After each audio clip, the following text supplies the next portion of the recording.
আমার ছোট্ট আব্বাজান, আজকে তোমার এই মা তোমাকে শোনাবে তোমার মায়ের জীবনের ছোট্ট একটা গল্প কাহিনী। 10 মাস 10 দিন তিল তিল করে বড় হয়েছো তুমি তোমার এই মায়ের গর্ভে। তোমাকে জন্ম দিতে গিয়ে তোমার এই মা যতটুকু ব্যথা সহ্য করেছে, আজ পর্যন্ত কিন্তু সেই ব্যথার ভাগিদার কেউই হতে পারেনি, শুধু তোমার মা ছাড়া। 3 থেকে 4 ঘন্টা ওটিতে থাকার পরে যখন তুমি জন্ম নিলে, ডক্টররা যখন তোমায় কোলে নিয়ে বাহিরে বের হয়েছিল, সবাই তোমাকে পেয়ে বেশ খুশি হয়েছিল, তবে ভুলে গিয়েছিল তোমার এই অসহায় মায়ের কথা। অথচ দেখো, ব্যথায় কাতরাতে থাকা তোমার এই মাটা কিন্তু তোমায় ভোলেনি। জানি এই স্বার্থপর দুনিয়ায় এই ব্যথাটা হয়তো বা বড় হয়ে যাওয়ার পরে তোমার মতো সন্তানেরা বা আমার মতো সন্তানেরা কেউই মনে রাখে না, তবে সব মায়েরাই হয়তো এই দিনটার কথা মৃত্যুর আগের দিন পর্যন্ত ভুলে যায় না। সুন্দর একটা জীবনের আশা কে করে না বলো বাবা? আমিও চেয়েছিলাম তোমায় নিয়ে একটা সুন্দর জীবন কাটাবো, যেখানে ভালোবাসা থাকবে, মায়া থাকবে, সম্মান থাকবে। কিন্তু দেখো, তোমার এই কপাল পোড়া মায়ের ভাগ্যে তেমন কিছুই ছিল না। তবে এত সব অসম্মানের ভিড়ে তোমার মা কিন্তু কাউকে সম্মান করতে ভোলেনি। আরে, একটা প্রভুভুক্ত কুকুরকেও যদি 3 বেলা ঠিকঠাক খাবার খাইয়ে অবহেলা করা যায়, তাহলে সেও তো তার চিরচেনা স্থান পাল্টায়। আর সেইখানে তোমার মা তো শুধু একজন মানুষ মাত্র। আমি জানি, যখন তুমি এই ভিডিওটা দেখবে তখন হয়তো বা তুমি অনেক বড় হয়ে যাবে, তখন হয়তো তোমার এই মাটা নাও থাকতে পারে। তাই তোমার কাছে তোমার এই মাটা একটা প্রশ্ন রেখে গেল। আচ্ছা বাবা, তুমি বলো তো, একটা গাছকে যত্ন না করে সেই গাছের ফল খেতে চাওয়াটা কি একান্তই বোকামি নয়? যত্ন না নিলে, অবহেলায় অযত্নে রাখলে যে কোনো জিনিসই তো নষ্ট হয়ে যায়। সেখানে আমি তো মানুষ মাত্র। জীবনের 6টা বছর আমি এমন স্থানে পার করেছি, যে স্থানে আমার জন্য না ছিল ভালোবাসা, না ছিল যত্ন, না ছিল মায়া মমতা। বলা যায় অসম্মানের এক অন্যতম অধ্যায় পার করেছি। জানো বাবা, তোমার নানা ভাই একজন টিচার ছিলেন হাই স্কুলের, তাও আবার বেসরকারি হাই স্কুল।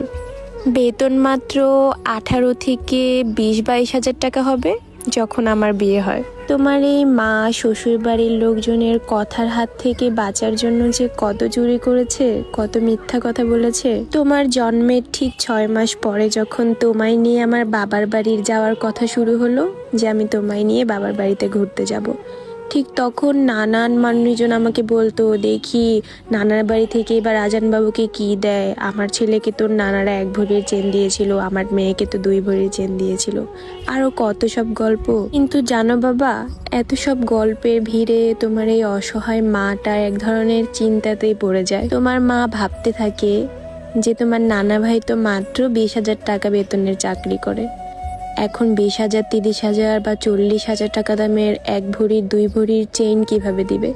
আর চেইন না নিয়ে যদি বাড়ি ফেরা যায়, তাহলে মানুষই বা কি বলবে?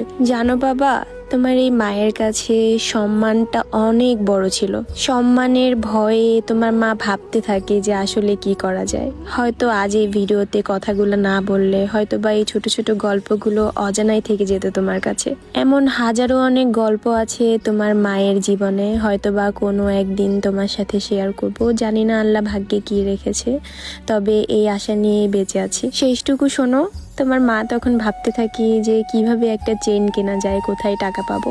ঠিক তখন মনে পড়ে যে শ্বশুর বাড়ির লোকজনের হাত থেকে চুরি করে তোমার মা বাবার বাড়িতে একটা ডিপোজিট খুলেছিল, যেখানে মাসে 2,000 টাকা করে ডিপোজিট জমা রাখতো। যদিও তোমার মায়ের একটা নিজস্ব বিজনেস ছিল, কিন্তু সেই বিজনেসের একটা টাকাও তোমার মাকে দেওয়া হতো না।